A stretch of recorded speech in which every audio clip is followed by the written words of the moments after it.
जय हिंद। प्रणाम दोस्तों।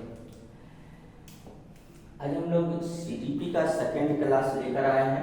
इससे पहले फर्स्ट क्लास हम लोग कल मनोविज्ञान के बारे में पढ़े थे कि मनोविज्ञान क्या है। आज हम लोग सेकेंड क्लास में से आगे लेकर चले हैं कि मनोविज्ञान के संप्रदाय के बारे में।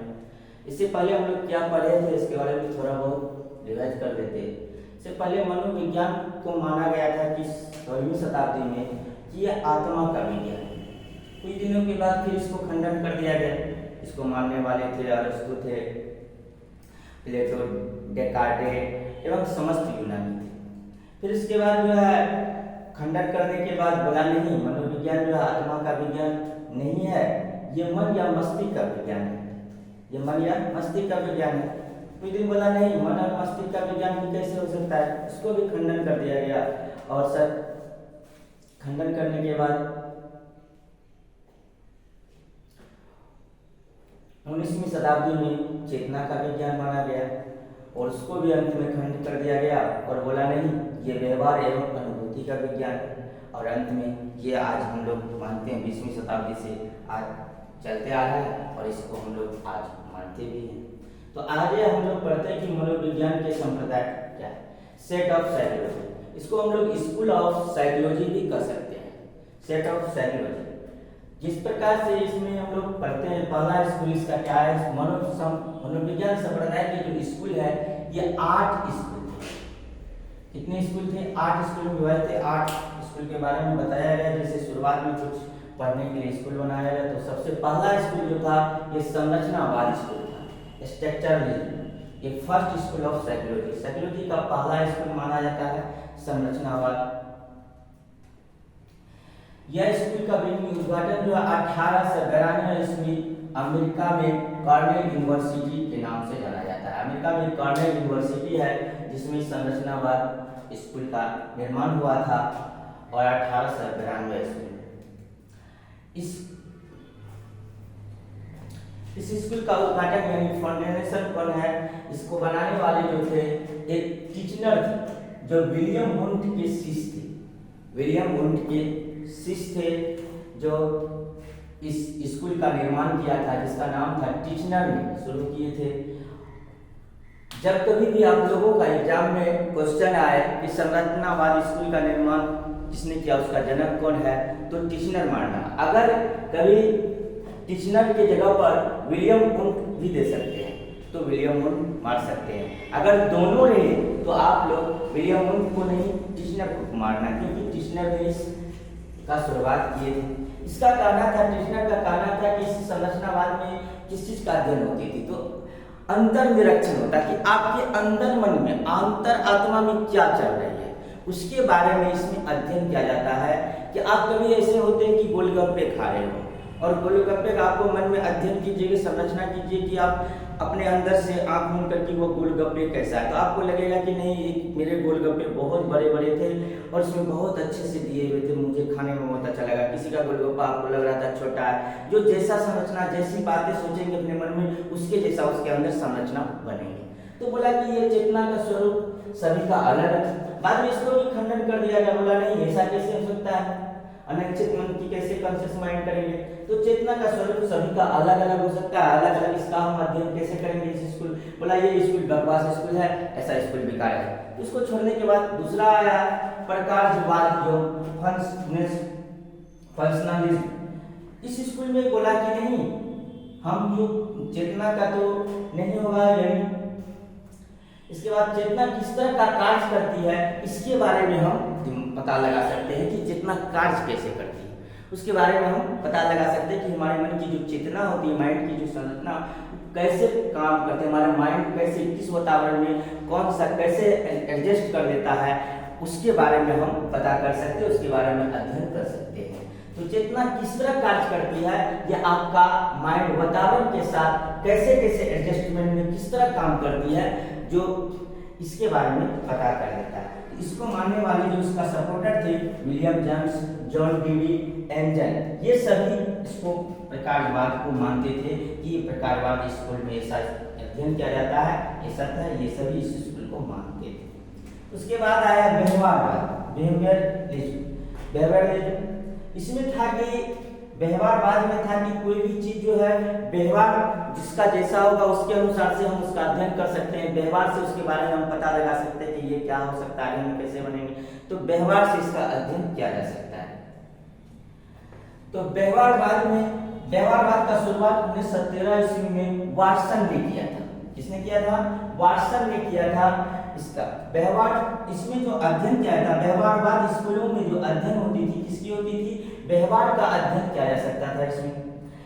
इसमें था कि किसी भी स्थिति में कैसा व्यवहार करता है उस पर निर्भर करता है। जैसे जिस प्रकार से अगर आप बच्चे को पढ़ाने जाते हैं, स्कूल में जाते हैं, जैसे ही बच्चे आते हैं तो गुड मॉर्निंग मैम, जाते हैं तो बाय बाय मैम, ऐसे करते हैं, तो उसके बारे में हम लोग पता करते हैं क्योंकि उसको बताया जाता है। आप व्यवहारवाद में ऐसे मान लीजिए कि कोई डॉग है या कुत्ता है, दो व्यक्ति है, एक पालतू कुत्ता है और एक ऐसे सड़क पे टहलते हुए। पालतू कुत्ता को जो है हम उसको पूरी तरह से अच्छी तरह से टैलेंट करते हैं, व्यवहार बताते हैं, उसको जैसे कहते हैं वैसे करने के लिए वो टैलेंट कर देते हैं, तो वह उसके अनुकूल काम करने लगता है।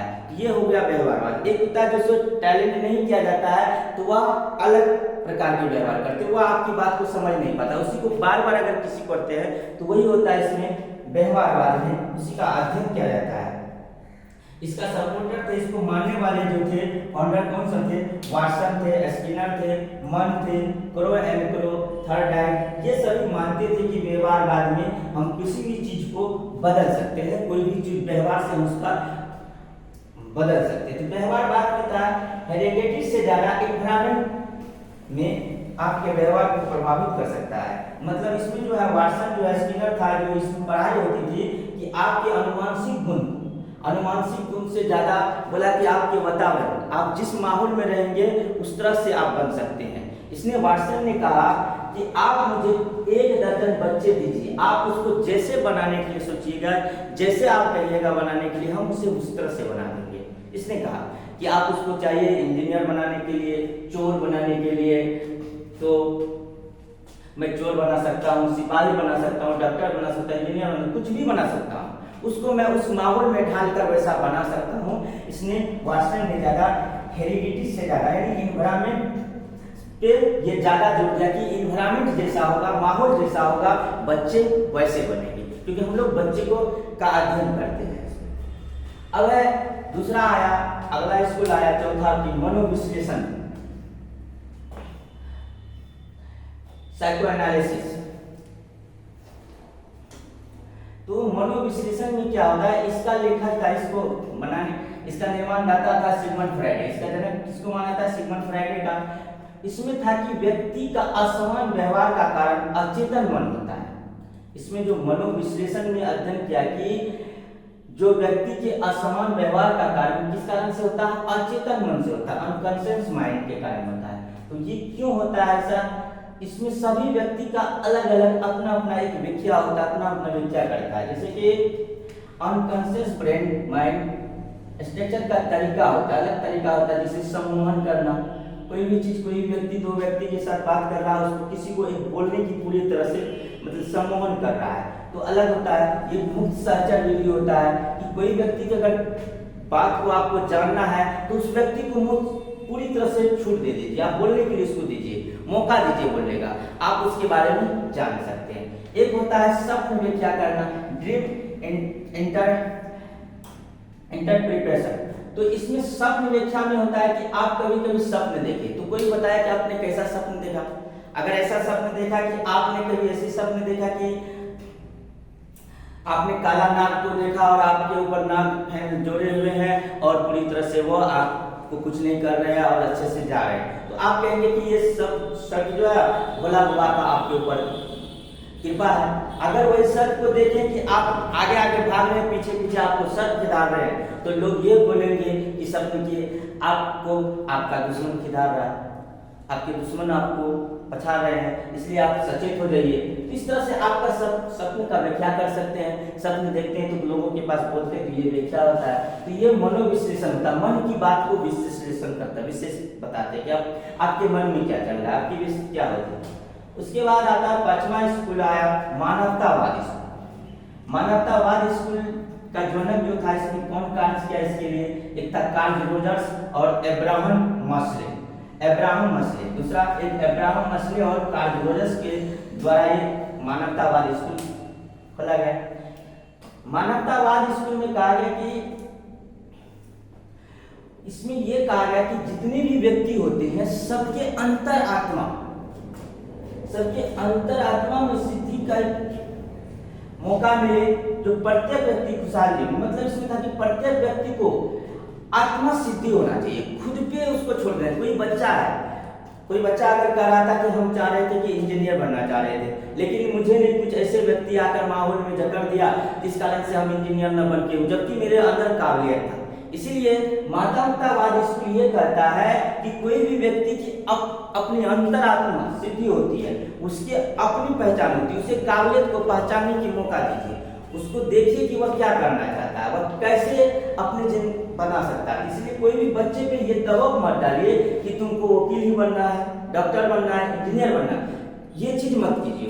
उसकी व्यवहार को मत देखिए, पहले उसको झांकने दीजिए, उसको खुद से पहचानने दीजिए कि उसके अंदर कितनी काबिलियत है, वह क्या बन सकता है, उसके अकॉर्डिंग उसको काम कीजिए, वह खुद एक दिन बहुत बड़े व्यक्ति बन सकता है।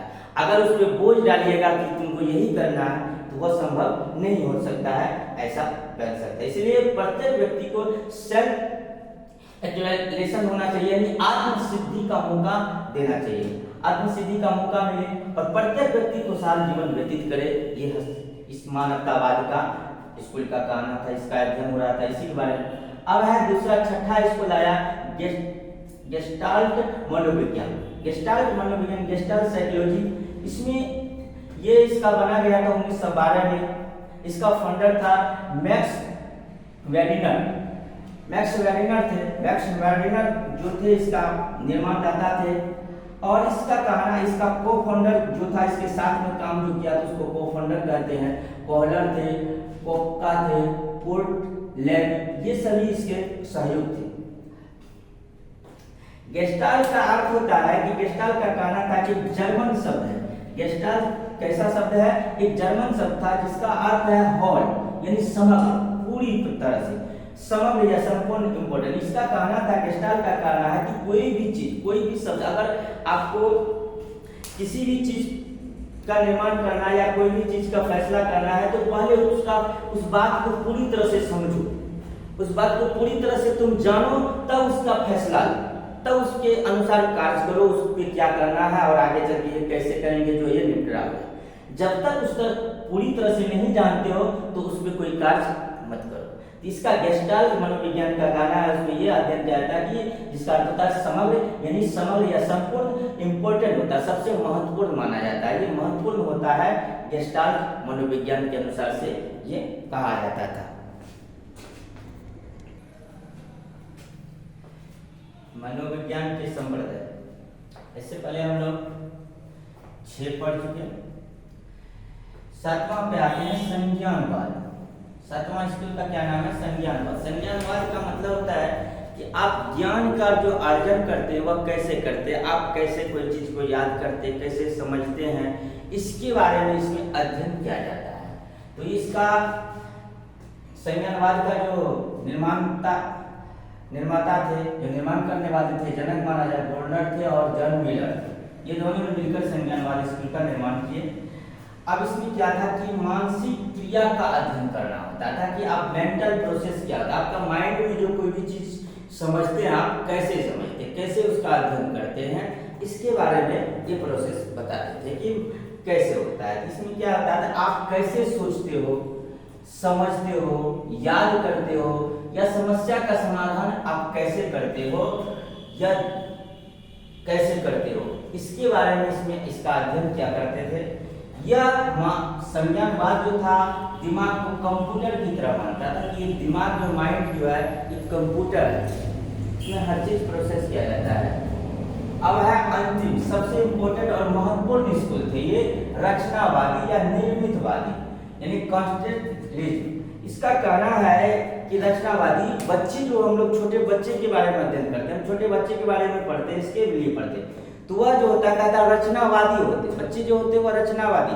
हम लोग इससे पहले पढ़ते थे कि बच्चे जो होता है एक सादा कॉपी की तरह होते हैं, वह उससे कुछ नहीं होता है, याद कर जाता है। लेकिन नहीं, ये बात गलत है। बच्चे जो कुछ सीख के आता है, अगर स्कूल आता है तो वह कुछ ना कुछ ज्ञान लेके आता है। तो वही होता है कि यहाँ पर रचनावादी या निर्मितवादी होते हैं। बच्चे को अगर खुद सीखने के लिए दिया जाए तो खुद करके वह सीखना चाहता है, सीखता है। तो बच्चे सक्रिय होते हैं, इनएक्टिव, रटकर अपने ज्ञान का निर्माण स्वयं करते हैं। बच्चे जो कोई भी चीज को ज्ञान का निर्माण वह स्वयं करते हैं, इसका मानने वाले वाल्कोस्की और पियाजे थे। इसी में हम लोग, ये बहुत महत्वपूर्ण चीज है, इसी में हम लोग अगले क्लास में एनसीएफ 2005 2009 इस सब के बारे में हम लोग जानेंगे। इस सब के बारे में